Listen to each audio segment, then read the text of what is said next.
What if I told you there's actual scientific methods to rewire your brain to become addicted to hard work? The same way you're currently addicted to things like doom scrolling or playing games can now be replaced with real work and productive tasks.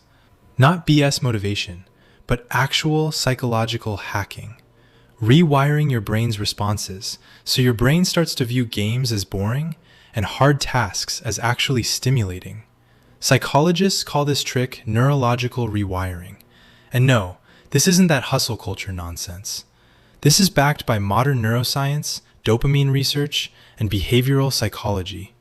If you actually apply this stuff properly, you can literally retrain your brain to prefer effort over easy dopamine. Let's break it down. First, I'll just quickly explain why you're likely addicted to those easy dopamine hits. Actions like scrolling social media, playing video games, and even masturbation has a huge role to play. Your brain runs on dopamine. But dopamine isn't pleasure itself. It's motivation. It's the go do that again chemical. And here's the problem. Modern life gives you high dopamine hits way too easily, with zero effort.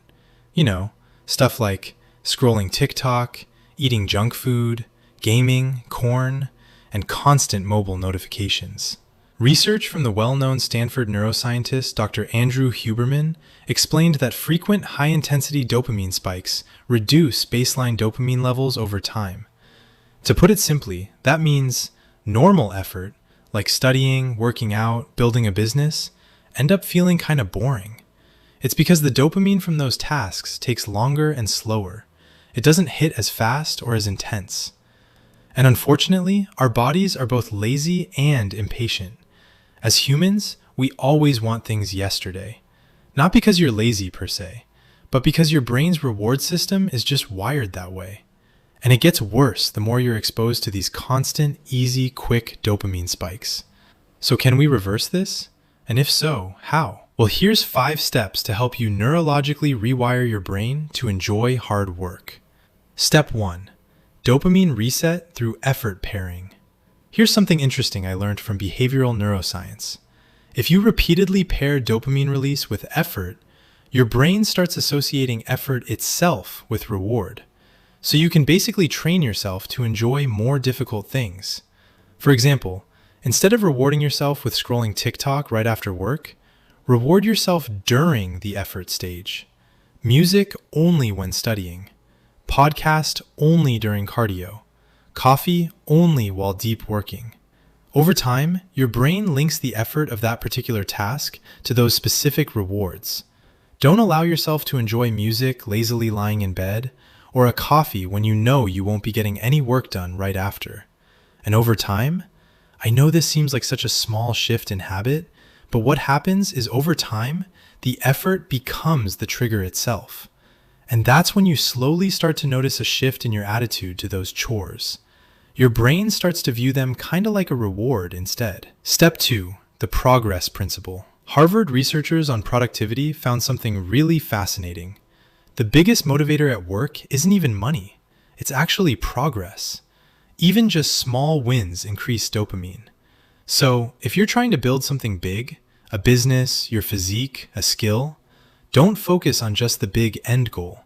Break it down first. Let me explain using an example. Say a huge task like building a website. It can be overwhelming and daunting knowing you need to build a whole-ass website. This overwhelm then leads to procrastination and no progress. However, if you break the bigger task down into smaller subtasks like buy a domain, choose the theme, write out a homepage draft, upload the first product, this now allows for more clarity as well as multiple sort of mini dopamine hits at each stage. And guess what? You stack enough of these small wins and it builds momentum. And that momentum feels real good. Step 3. Measure your dead time. This one's a little uncomfortable if I'm being totally honest, but is also a huge eye-opener. For at least the next 7 days, track your dead procrastination time. Not your intentional rest. I'm on about that. Mindless scrolling, switching between tabs, and that thing we all do where we start a task and then just abandon it halfway through. Yes, I've been there myself, trust me. Start actually tracking it. Research in behavioral self-monitoring shows that simply measuring a behavior reduces it. It's called the Hawthorne effect. When you observe yourself, you change. You start to notice the little dumb stuff you do. It starts to bother you, since now you're actively aware of it. But the beauty of this is it breeds change. Now here's the experiment. Week 1. Track dead time daily. Week 2. Before starting any big task, break it into 5 micro tasks. Time how long each one takes. And then compare total procrastination time, completion rate, and focus duration. You'll likely see procrastination shrink and task completion speeds up over time. Step 4. Make quitting harder than continuing. This is Behavioral Economics 101. Humans avoid friction. So flip it. Make it difficult for you to stop in the middle of tasks like revising. Put your phone in another room when it's time to focus. Use website blockers. Get a quiet room away from outside noise. Use noise-canceling headphones. Delete that app that you habitually open even when you don't get any notifications. This one might seem hard to do at first, but I promise, once you start noticing the amount of time you save, you'll actually not want to download those apps again.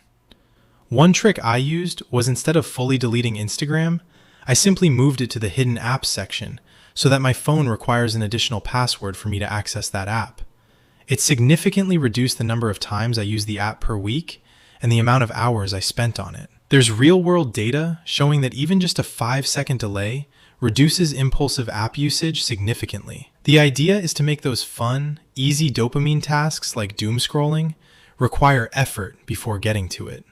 But work and focusing on meaningful tasks should be easy to access and completely frictionless. Over time, guess what you'll default to when you crave a quick dopamine hit? Bingo! When you repeatedly break big tasks into small wins, pair effort with a reward, reduce easy dopamine hits, and track and measure behavior, your baseline shifts. Hard work stops feeling painful, and it actually starts feeling productive or rewarding. That's the shift. I'll be honest, I think most people these days aren't just lazy. They're completely overstimulated. And overstimulation is enough to kill drive.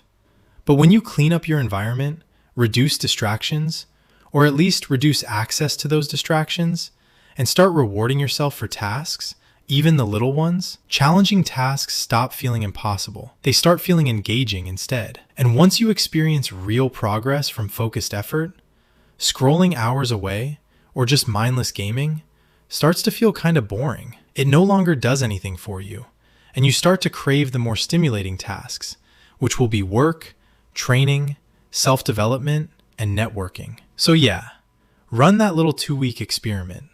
See the results for yourself. You'll be really glad you did. Track your dead time. Break those tasks down. Measure progress.